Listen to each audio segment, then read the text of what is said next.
امام حسین اب کربلا میں داخل ہوں گے، مگر ابھی تک کربلا کا مقام نہیں آیا۔ اور نے آپ کے پیچھے آپ کی اقتدا میں نماز پڑھنے کی ٹھانی، اور یہ ایک بار نہیں کئی بار کہ حسین ابن علی کو مزاحم کرنے کے بعد جی نہیں پائے گا، لہذا صرف ایک بات کی گارنٹی دے دو کہ حسین ابن علی کو ہم کوئی تکلیف نہیں پہنچائیں گے، میں کسی بھی طرح سے اس کو بیعت پر رضامند کر لوں گا۔ عمر ابن سعد نے امام حسین کو تنہائی میں ملنے کی درخواست کی۔ رات کے کسی پہر حسین ابن علی خاموشی کے ساتھ اپنے دو ساتھیوں کو لیے عمر ابن سعد کی بتائی ہوئی جگہ پر خواہشات جن کا اظہار حسین ابن علی نے بطور شرط کیا، جن میں سے ایک بڑی بات اسی قبیلے کے لوگوں کی ذمہ داری حسین اور قافلہ حسینی کے شہداء کی لاشوں کا دفنانا تھا۔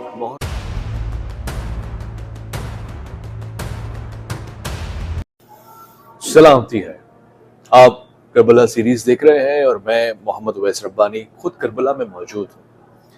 جس روضے کے گنبد کی طرف آپ کی نگاہیں ہیں، یہ حضرت عباس علمدار کا روضہ ہے، اور اس کے بالکل عقب میں امام حسین جن کی داستان اور یہ پوری کربلا حقائق کے اوپر مبنی اپنی تحقیق کے مطابق آپ کے سامنے رکھ رہا ہوں۔ پچھلی سیریز میں ہم نے یہ بات کی تھی کہ امام حسین اب کربلا میں داخل ہوں گے، مگر ابھی تک کربلا کا مقام نہیں آیا۔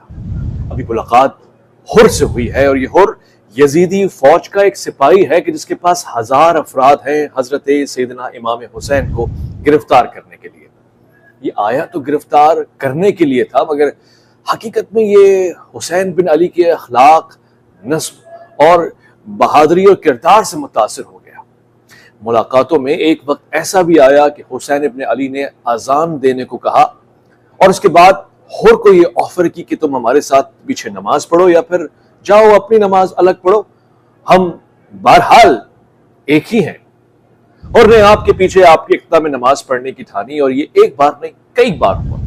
ہر نماز کے بعد امام حسین خطبہ دیتے اور اس میں کہتے کہ دیکھو، میں خود کوفے نہیں آیا ہوں، میں کوفے کی جانب اس لیے جا رہا ہوں کہ اہلیان کوفہ یعنی تم نے مجھے خط لکھا ہے اور تم لوگ مجھے بلانے والے ہو، لہٰذا میں تمہاری دعوت کے اوپر آیا ہوں۔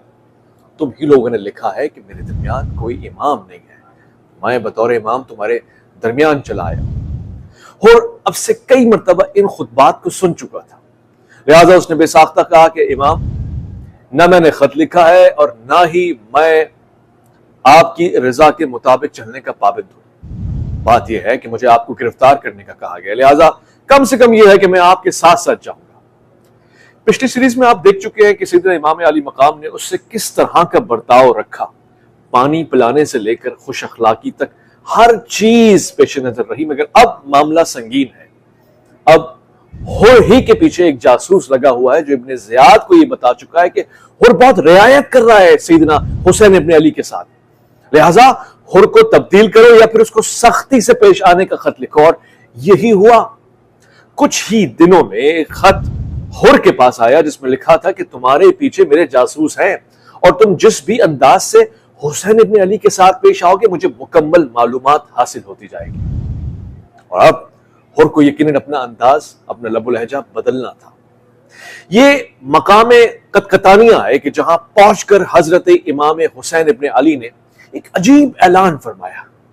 آپ نے اپنے ساتھیوں کو جمع کیا اور ان سے اپنی بیعت کا قلع اٹھا لیا، یعنی آپ نے ان کو آزاد کر دیا اور کہا کہ تم میں سے جو جانا چاہتا ہے وہ چلا جائے۔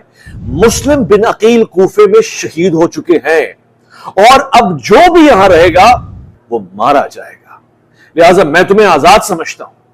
میں کسی بھی طور یزید کی بیعت نہیں کر سکتا، لہٰذا میں اپنی جان، اپنے ساز و سامان اور اپنی ہر چیز کا خود ضامن ہوں۔ میں تم پہ کوئی بھی جبر نہیں کرتا، تم میں سے جو جانا چاہے اپنی منزل کی طرف چلا جائے۔ مقام قطقطانیہ پہ ایک خوف اور ہراس کا عالم تھا۔ یزید کا لشکر بڑھتا جا رہا تھا، اور باقاعدہ امام حسین سیدنا حسین ابن علی گرفتار سے ہو چکے تھے۔ البتہ حسین بن علی کے سپاہیوں نے بالکل ویسا برتاؤ نہیں کیا جیسا اہلیان کوفہ کر رہے تھے۔ اس کے بالکل برعکس حسین ابن علی کے سپاہیوں نے بڑے دعوے کے ساتھ کہا، حسین یہ کیسے ہو سکتا ہے کہ ہم آپ کو اکیلے چھوڑ کے چلے جائیں اس مقام پہ کہ جب آپ کو ہماری سب سے زیادہ ضرورت ہے؟ حسین، ہم آپ کی ملازمت سے کیسے پیچھے ہٹے؟ خدا کی قسم، اگر آپ ہمیں نکالیں گے اور یہاں سے جانے کا حکم بھی دیں گے تو ہم نہیں جائیں گے، کیونکہ ہم آپ کو اکیلا نہیں چھوڑ سکتے۔ روایات میں ہے کہ یہ جملے بھی دہرائے گئے کہ اے حسین، اگر آپ ہمارے لیے اپنا دروازہ بند کریں گے تو ہم دیوار سے کود کے آ جائیں گے، مگر فرزند زہرا کو اس بڑے بیابان میں اکیلا نہیں چھوڑیں گے۔ اس طرف حسین ابن علی کے وفادار ساتھی وفا کا اعلان، اظہار اور محبت اور پیار کا بھرملا اظہار کر رہے تھے، مگر اس طرف ابن زیاد دربار میں حسین ابن علی کے قتل کی سازش بنا رہا۔ روایات میں ہے کہ اس نے ایک خط بھی حسین ابن علی کو لکھا، جس میں لکھا کہ حسین، بات یہ ہے کہ آپ یہاں کیوں آئے ہیں یہ میں جاننا چاہتا ہوں۔ مگر حسین ابن علی نے اس کے خط کو اس حد تک حقیر اور تذلیل آمیز سمجھا کہ اس کا جواب بھی نہ دیا، یہاں تک کہ قاصد نے کہا کہ اے حسین، اس کا کوئی جواب ہے تو مجھے بتائیں تاکہ میں امیر کو دوں، اور آپ نے جواب میں کہا کہ ایسے خطوط اور لکھنے والوں کا کوئی جواب نہیں ہوتا۔ یہ کافی تھا عبید اللہ ابن زیاد کو اس کی حیثیت اور اوقات یاد دلانے کے لیے۔ اس جواب کے جواب میں وہ آگ بگولا بھی ہوا اور اس نے حسین ابن علی کے قتل کا پورا منصوبہ بنایا۔ اپنے دربار میں اعلان کیا کہ کون ہے جو حسین ابن علی کو گرفتار کرے گا یا پھر اسے روکے گا تاکہ وہ یزید کی بیعت کر لے۔ اس خوفزدہ دربار میں حسین ابن علی کا نام آتے ہی سب نے سر جھکا لیے، یعنی بے شمار لوگ ایسے تھے جو شاید ایسا کرنے کی جسارت کر بھی سکتے تھے، مگر پہل کون کرے؟ عبید اللہ ابن زیاد بہت مکار اور چلاک شخص تھا۔ اس نے فوراً سے کہا کہ جو شخص بھی حسین ابن علی کو گرفتار کرے گا یا امیر کی بیعت پہ رضامند کرے گا، میں اسے رے کی حکومت کا یقین دلاتا ہوں، اور بھی 7 مستقل سال وہ رے کے اوپر حکمران بن جائے گا۔ اس اسنا میں عمر ابن سعد، حضرت سعد بن ابی وقاص رضی اللہ تعالی عنہ فاتح ایران کا صاحبزادہ، اس نے کہا کہ اے حاکم، یہ کسی اور کے لیے کیوں؟ رے کی حکومت کا حکمران میں ہوں اور مجھ سے بہتر کون ہو سکتا ہے؟ بس یہ شرط ہٹا لو کہ میں حسین ابن علی کو گرفتار کروں، کیونکہ یہاں کوئی بھی اتنی ہمت نہیں کرتا کہ حسین ابن علی کا سامنا کر سکے۔ عبید اللہ ابن زیاد نے کہا کہ حکمرانی ایسے نہیں ملتی اے پسر سعد، اگر تم کچھ پانا چاہتے ہو تو تمہیں ہمت بھی دکھانی ہوگی۔ میں تمہیں 4000 اور اس سے زائد گھوڑ سوار تمہارے ساتھ بھیجوں گا اور لشکر کو بڑھاتا چلا جاؤں گا، تم بس کسی بھی طرح سے حسین ابن علی کو رضامند کر لو کہ وہ بیعت کرے یا پھر خاموشی سے یہاں سے چلا جائے۔ عمر ابن سعد نے ایک دن کا وقت مانگا۔ اضطراب اور تذبذب کی کیفیت سے گزرنے کے بعد جب یہ اگلے دن دربار میں آیا تو اس نے کہا، امیر، میں صرف ایک چیز چاہتا ہوں، کوفے میں اور مدینے میں کوئی بھی حسین ابن علی کو مزاحم کرنے کے بعد جی نہیں پائے گا، لہذا صرف ایک بات کی گارنٹی دے دو کہ حسین ابن علی کو ہم کوئی تکلیف نہیں پہنچائیں گے، میں کسی بھی طرح سے اس کو بیعت پر رضامند کر لوں گا۔ عبید اللہ ابن زیاد نے وقت کی سازش اور حالات کے مزاج کو بھانپتے ہوئے خاموشی کا اظہار کیا اور کہا کہ اس وقت یہ ضروری ہے کہ تم حسین ابن علی کو جا کے گرفتار کرو اور اس پہ تنگی کرو اور سختی کرو تاکہ وہ ہمارے معاملے میں راضی ہو جائے۔ یہاں عمر ابن سعد روانہ ہوا اور اس طرف حر حضرت حسین ابن علی کے ساتھ سخت مزاجی سے پیش آنے والا خط حاصل کر چکے ہیں۔ اس خط میں واضح طور سے لکھا ہے کہ کسی بھی طرح سے حسین کے ساتھ رعایت مت کرو، کئی جگہوں پہ تو تانا بھی دیا کہ تم کمزور اور بزدل سپاہی ہو، لہٰذا حر سیدنا حسین ابن علی کے سامنے آیا اور کہا کہ اے حسین ابن علی، مجھے یہ حکم ہے کہ میں آپ کا سامنا کروں۔ امام حسین نے کہا، تم بار بار جو ہمارے سامنے آ رہے ہو، اگر ہمت رکھتے ہو تو ون مقابلہ کر لو، یعنی تم میرے سامنے آؤ اور میں تمہارے سامنے آتا ہوں اور طے کر لیتے ہیں کہ کس کی چلے گی۔ اور نے ایک بار پھر عاجزی اور انکساری کا اظہار کیا اور کہا کہ حسین ابن علی، مجھ میں اتنا دم خم نہیں ہے کہ میں فرزند زہرا کا مقابلہ کروں، میں زیادہ سے زیادہ یہ کروں گا کہ آپ کو آپ کی مرضی کے مطابق کوفے نہیں جانے دوں گا۔ ایک مرتبہ حسین ابن علی نے کہا کہ تم پھر ہمیں واپس مدینہ جانے دو یا مکہ کی طرف یا یمن کی طرف یا شام کی طرف یا روم کی طرف، یا جہاں ہم جائیں وہاں چلے جائیں؟ اور نے کہا کہ مجھے اس بات کا بھی حکم نہیں دیا گیا، بلکہ مجھے اس بات پہ پابند کیا گیا ہے کہ میں آپ سے بیعت کا مطالبہ کروں۔ جواب میں حسین ابن علی نے کہا کہ اگر ہم بیعت کے لیے راضی نہ ہو تو تم کیا کرو گے؟ کہا لازماً میں آپ سے جنگ کروں گا جو میں نہیں چاہتا۔ حسین بن علی کی بارہا اپنے اصحاب کو جانے کی اجازت دینے کے باوجود کسی بھی سپاہی کا اس وقت تک امام حسین کو نہ چھوڑ کر جانا حر کی آنکھوں کے سامنے تھا۔ اب حسین ابن علی اپنی مرضی کی جگہ پہ بھی نہیں جا سکتے تھے، لہٰذا یہ حکم ہوا کہ اب وہ ایک ایسی سرزمین کی طرف چلیں جو کوفے سے تھوڑا سا دور ہو۔ روایات میں مختلف نام آئے ہیں، کسی نے ماریا، کسی نے نینوا کہا، مگر حسین ابن علی انکار کرتے رہے۔ کہتے ہیں کہ ایک ایسا مقام آیا کہ جہاں حسین ابن علی کا گھوڑا تھم سا گیا۔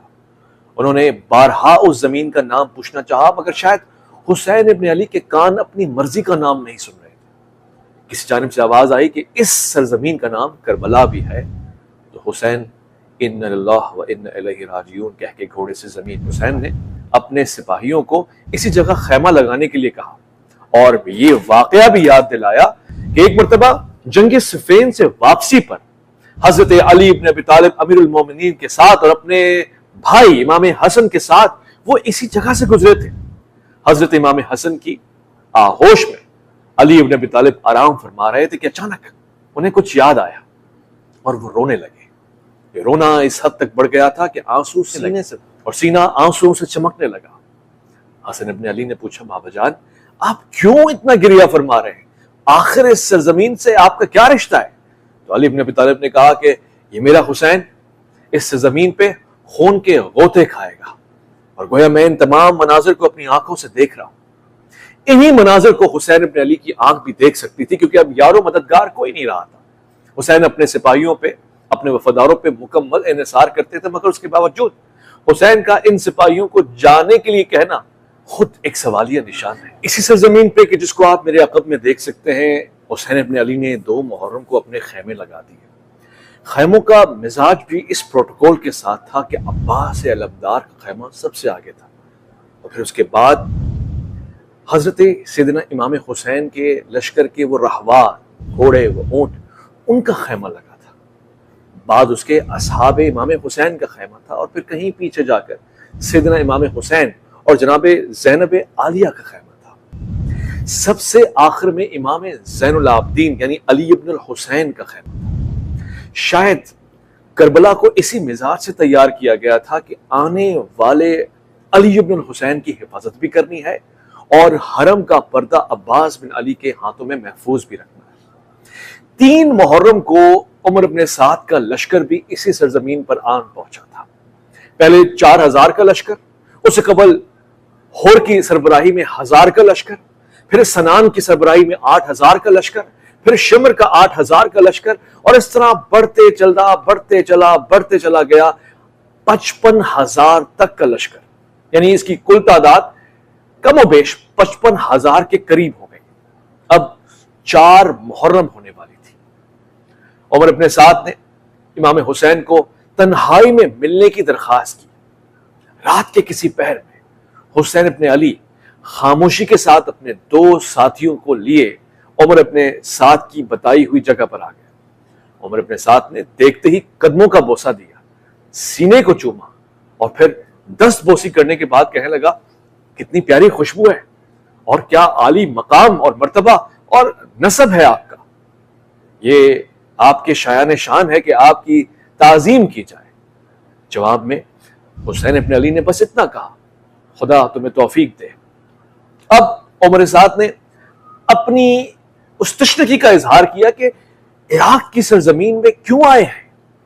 حسین نے فرمایا کہ جسے مدینے سے نکال دیا گیا ہو، مکے میں جس کا کوئی یار و مددگار نہ ہو، اس کے قتل کی سازش کی جا رہی ہو، وہ کہاں جائے؟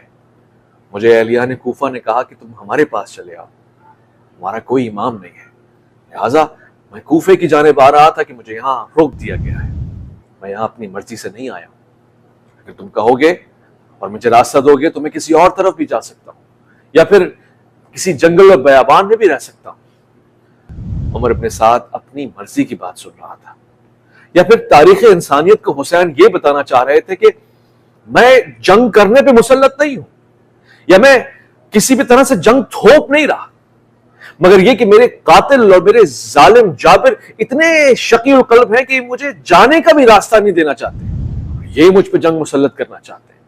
تاریخ یہ نہ کہے کہ خود حسین ابن علی خود سوزی کے لیے کربلا آ گئے تھے، بلکہ یہ کہ کتنے شقی القلب لوگ ہیں کہ حسین کو شاید وہ راستہ بھی نہیں دے رہے کہ جس پہ کسی طرح سے کوئی صلح ہو سکتی ہو یا پھر کسی کی جان شانی ہو سکتی ہو۔ عمر ابن سعد نے رات اس گفتگو کے بعد ایک خط لکھ دیا، اور وہ خط عبید اللہ ابن زیاد کے نام تھا۔ اس نے کہا، اے امیر، سن کر خوش ہو جاؤ گے، میں نے حسین سے گفتگو کی اور اس نے وہ بات کہی ہے کہ جس سے کوئی قتل و غارت کا امکان پیدا نہیں ہوتا، نہ کسی کا خون بہے گا، نہ کوفے اور مدینے میں تمہارے خلاف سازش اور سازش ہوگی، نہ امیر کی حکومت کو کوئی خطرہ ہوگا۔ وہ بات یہ ہے کہ حسین ابن علی خاموشی سے یہاں سے چلے جانے کی بات کر رہے ہیں، اور اس حوالے سے ہمیں کسی قسم کی مزاحمت نہیں کرنی پڑے گی، اور اب کوئی خطرہ نہیں ہے کہ کوفے میں ہماری حکومت گر جائے گی یا پھر شام تک کے ایوان ہل سکتے ہیں۔ عبید اللہ ابن زیاد نے اس خط کو پڑھا اور کہے لگانے لگا۔ اس نے کہا، اب ہم نے حسین ابن علی کو گھیر لیا ہے، لہٰذا اب یہ جانے کی بات کر رہا ہے، اور بدلے میں خط لکھ ڈالا کہ کسی بھی صورت حسین ابن علی کو کہیں بھی نہ جانے دینا سوائے اس کے کہ وہ یزید ابن معاویہ کی بیعت کر لے، اس کے سوا حسین کے پاس کوئی چارہ نہیں ہے۔ عمر ابن سعد اچھی طرح جانتا تھا کہ کسی بھی صورت حسین ابن علی یزید کی بیعت پہ رضامند نہیں ہوں گے، لہٰذا اس نے اس بات کو ابس جانا کہ وہ ایک بار پھر سے حسین ابن علی سے درخواست کرے، مگر پھر بھی اس نے بڑی ہمت کے بعد ایک بار پھر حسین ابن علی سے ملاقات کی خواہش کا اظہار کیا۔ لہٰذا ایک مرتبہ پھر عمر ابن سعد نے امام حسین سے ملنے کی خواہش کے پیش نظر رات میں ملاقات کی۔ اب کی ملاقات کا پروٹوکول اور تھا۔ حسین ابن علی کے دائیں جانب علی اکبر اور بائیں جانب عباس بن علی بن ابی طالب کھڑے تھے۔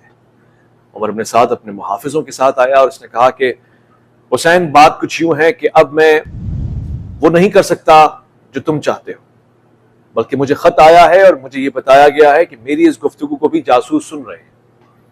میں عبید اللہ ابن زیاد کی طرف سے آنے والے خط کو پڑھ کے سناتا ہوں، جس میں واضح طور سے لکھا ہے کہ حسین بیعت کے سوا کسی بھی طرح سے زندہ نہیں جا سکتا، اور حسین پہ پانی کی بندش کر دی جائے جیسے حضرت عثمان رضی اللہ عنہ کے اوپر کی گئی تھی۔ یہ شاید اس کا ایک بدلہ ہوگا، یا پھر کسی بھی طرح سے حسین ابن علی کو بیعت پہ رضامند کرو۔ اے حسین، میں اس کے سوا کوئی چارہ نہیں دیکھ رہا کہ آپ بیعت کریں اور میں کسی بھی طرح سے اس معاملے سے بچ جاؤں۔ حسین غضبناک ہو کر کھڑے ہوئے اور کہا کہ تم ہم بیعت کا یہ مشورہ کس صورت دے رہے ہو، اور میں لعنت کرتا ہوں تمہارے اس مشورے کے اوپر۔ خدا کی قسم، تم مجھے ہاتھ لگا کر اور میرے خون کو پائمال کر کر جہنم کی آگ میں جگہ بناؤ گے۔ انہوں نے ساتھ نے کہا کہ اس میں کوئی شک نہیں ہے، اور میں اس بات کو اچھی طرح جانتا ہوں، لہٰذا آپ مجھے اس تذبذب سے نجات دے دیں اور میری آخرت بچا لیں، اور آپ بیعت پہ رضامند ہو جائیں۔ حسین ابن علی نے کہا، لا حول ولا قوت الا باللہ، یہ کسی بھی صورت ممکن نہیں ہے، چاہے پانی روکو یا سانسیں، میں کبھی بھی یزید کی بیعت نہیں کر سکتا، اور یہ ممکن ہی نہیں ہے۔ اب اس اثنا میں عمر ابن سعد لوٹ کر اپنے لشکر کو تیار اور آمادہ کرتا ہے۔ ہور، وہی ہور جو حضرت حسین ابن علی کو یہاں تک لے کر آیا تھا، بارہا عمر ابن سعد کے خیمے کے چکر لگاتا ہے کہ اے پیسر سعد، کسی طرح معاملہ تھن جائے گا نا، کسی طرح ہم حسین ابن علی کو مزاحم تو نہیں کریں گے، کسی بھی طرح سے ہم حسین کے لیے کوئی دشواری تو پیدا نہیں کریں گے۔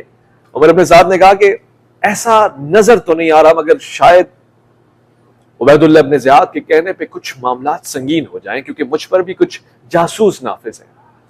اے حر، مجھے لگتا ہے کہ یزید ابن معاویہ کی بیعت کے سوا حسین کے پاس کوئی چارہ نہیں بچا ہے۔ اس طرف حر تذبذب میں تھا، اور اس طرف حسین ابن علی اسی سرزمین پر اپنی جائیداد کا انتظام کر رہے تھے، مگر اپنے لیے نہیں، اس ارادے کے پیش نظر ان لوگوں کے لیے کہ جو حسین کے مقصد میں جڑنے کے لیے رضامند ہیں۔ حسین نے بنی اسد کے قبیلے والوں کو خطوط بھجوائے۔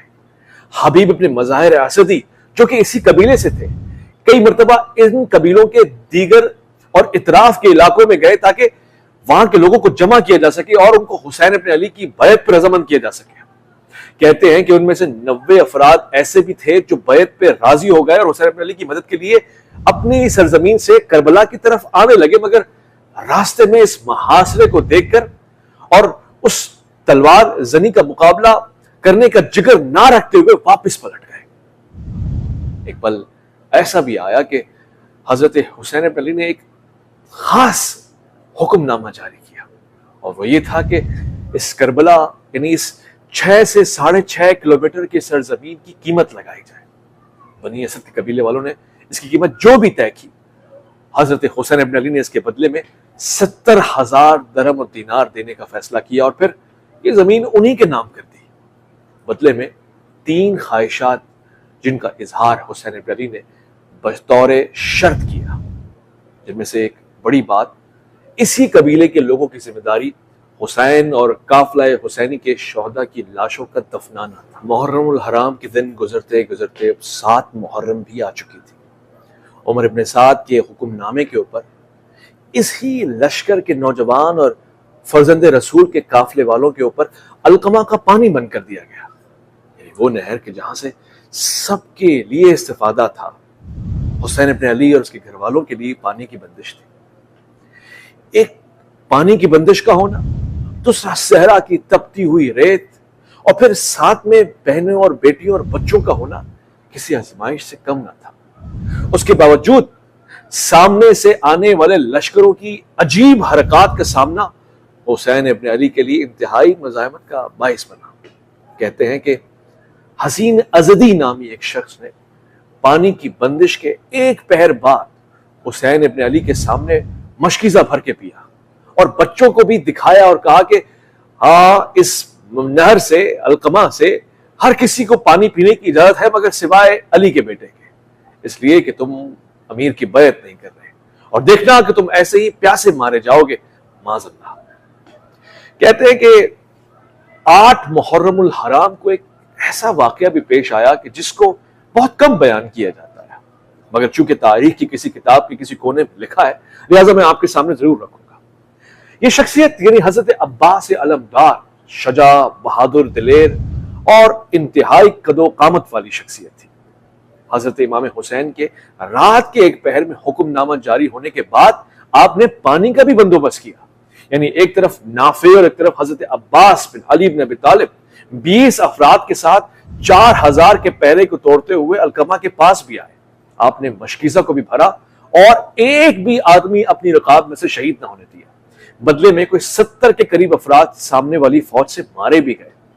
یہ مظاہرہ اس بات کا تھا کہ اگر ہم چاہیں تو پانی تک پہنچ بھی سکتے ہیں، اگر ہم چاہیں تو مقابلہ بھی کر سکتے ہیں، مگر وہیں پر حسین ابن علی کا وہ جملہ اب تک اپنے پورے قد و قامت کے ساتھ کھڑا ہوا تھا کہ ہم نے جنگ میں پہل نہیں کرنی، نہ ہم نے ہور سے جنگ کرنی ہے، نہ ہم نے ان کے لشکر سے کسی بات کے اوپر یا کم سے کم پانی جیسی چیز کے اوپر جنگ کرنی ہے، بلکہ ہمارے مقصد اور عزائم اس سے کہیں زیادہ بلند اور بالا ہے، تاکہ ان میں موجود لوگوں کے اندر احساس جاگ اٹھے اور یہ کہیں کہ ایک ظالم، جابر، فاسق حکمران کی بیعت کسی حد تک ممکن ہی نہیں ہے۔ مگر وقت بیت رہا تھا، یہ احساس کسی کے دل میں نہیں آ رہا تھا سوائے ہور کے، وہی ہور جو حسین ابن علی کو یہاں تک لے کر آیا تھا اب بےتاب ہو رہا تھا۔ وقت گزرتا جا رہا تھا اور حسین کے ہور کی بےتابی میں مزید اضافہ ہوتا جا رہا تھا، اور ایک پل ایسا بھی آیا کہ ہور نے اپنے آپ کو بطور مجرم حسین کی بارگاہ میں لا کھڑا کیا۔ یہ آج صبح یعنی 9 محرم کے آغاز سے سن چکا تھا کہ اب حسین نے ایک دن مانگا ہے، بلکہ شاید تاریخ کو ایک دن اور دیا ہے یادگار کربلا اور حسین ابن علی کی داستان کو سمجھنے کے لیے۔ اگلے اس ایپیسوڈ میں 10 محرم اور اس کے روز جو کچھ بھی پیش آیا اسی سرزمین کے اوپر آپ کے سامنے رکھوں گا۔ حسین ہے مولا، حسین میرے مولا، حسین ہے مولا، حسین میرے مولا، حسین ہے